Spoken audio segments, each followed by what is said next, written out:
Eight grade कक्षा 7 विषय विज्ञान में पाठ 2 में है प्राणियों में पोषण। इसके अंतर्गत हमें हल करना है, लिखना है कि मानव पोषण के चरणों को सही क्रम में लिखिए। तो ये जो दिया हुआ है पाचन, अंतर्ग्रहण, अवशोषण, निष्कासन और स्वांगीकरण, तो इसमें क्रम से लिख देना है। तो पहले में आ जाएगा अंतर्ग्रहण, फिर पाचन होता है, उसके बाद अवशोषण होता है, फिर स्वांगीकरण होता है और निष्कासन होता है। ये इसका सही क्रम है। और अगला लिखना है कि पाचन में सहायक ग्रंथियों के नाम लिखना है। तो पाचन में सहायक ग्रंथियों के नाम है लाला ग्रंथि, दूसरा है यकृत ग्रंथि, तीसरा है अग्न्याशय। और आमाशय की कार्यप्रणाली लिखिए। पित्त कहाँ निर्मित होता है? यह भोजन के किस घटक के पाचन में सहायता करता है? तो आमाशय मोटी भित्ति वाली एक थैली नुमा संरचना होती है। इसके श्लेष्मल से हाइड्रोक्लोरिक अम्ल तथा पाचक रस स्रावित होते हैं, जो जीवाणुओं को नष्ट करने के साथ पाचक रसों को क्रिया करने में सहायता करता है। पाचक रस प्रोटीन को सरल पदार्थों में विघटित कर देता है। और पित्त के बारे में लिखना है कि पित्त यकृत में निर्मित होता है। यह भोजन में वसा के पाचन में सहायता करता है।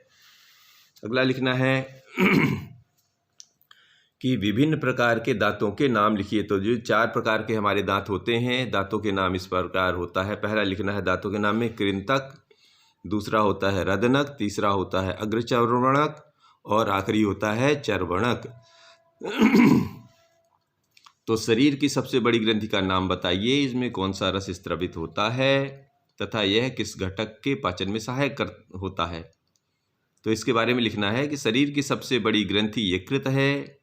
यह गहरे लाल रंग की या गहरे लाल भूरे रंग की होती है। इसमें पित्त रस स्रावित होता है और पित्त रस वसा के पाचन में महत्वपूर्ण भूमिका निभाता है।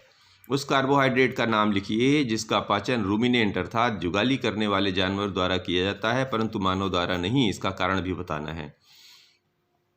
तो इसमें लिखना है सेलुलोज नामक कार्बोहाइड्रेट का पाचन रूमिनेंट अर्थात जुगाली करने वाले जानवर द्वारा किया जाता है, परंतु मानव द्वारा नहीं। सेलुलोज का पाचन जिन जीवाणुओं द्वारा किया जाता है वे केवल रूमिनेंट अथवा रोमंथी के अंधनाल में ही पाए जाते हैं। ये मनुष्य के आहार नाल में अनुपस्थित होते हैं। अगला प्रश्न लिखना है कि दीर्घ रोम क्या है,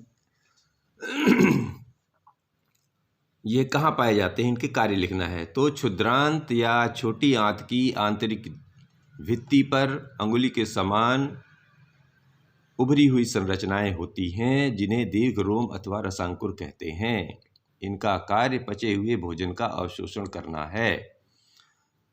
घास खाने वाले जंतु में पाचन क्रिया समझाना है। अगले प्रश्न जो कह रहा है, तो घास खाने वाले जंतुओं का आमाशय 4 भागों में बटा होता है। ये जंतु घास जल्दी जल्दी निगलकर आमाशय के प्रथम भाग में इकट्ठा कर लेते हैं, जिसमें आंशिक पाचन होता है। बाद में छोटे छोटे पिंडकों के रूप में मुख में लाकर ये उन्हें चबाते रहते हैं। इस प्रक्रम को रोमंथन कहते हैं।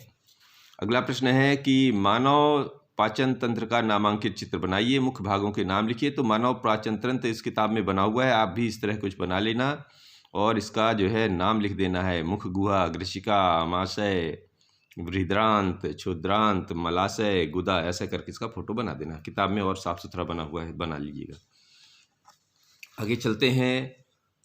अमीबा में भोजन एवं पाचन को समझाइए। ये भी किताब में बना हुआ है, ये जो चित्र बना हुआ है देख लीजिएगा। ऐसा अमीबा बना देना है, उसमें लिख देना है केंद्रक, पादाभ, खाद्य कणिका या अंतर्ग्रहण, खाद्य धानियाँ और वही क्षेपित अपशिष्ट। और लिखना क्या है इसके अंतर्गत, थोड़ा सा लिखना भी पड़ेगा कि अमीबा जलाशयों में पाया जाने वाला एक कोशिक जीव है। अमीबा की कोशिकाओं में एक कोशिका झिल्ली होती है, एक गोल सघन केंद्रक एवं कोशिका द्रव्य में बुलबुले के समान अनेक धानियां होती हैं। यह निरंतर एक या एक से अधिक अंगुली के समान पादाभ निकालता रहता है, जो इसे गति देते हैं तथा भोजन पकड़ने में सहायता करते हैं। जैसे ही इसे भोजन का आभास होता है, यह उसके आसपास पादाभ विकसित करके उसे खाद्य धानी में फंसा लेता है, जिसमें पाचक रस स्त्रवित होकर उसे पचाकर सरल पदार्थों में बदल देते हैं।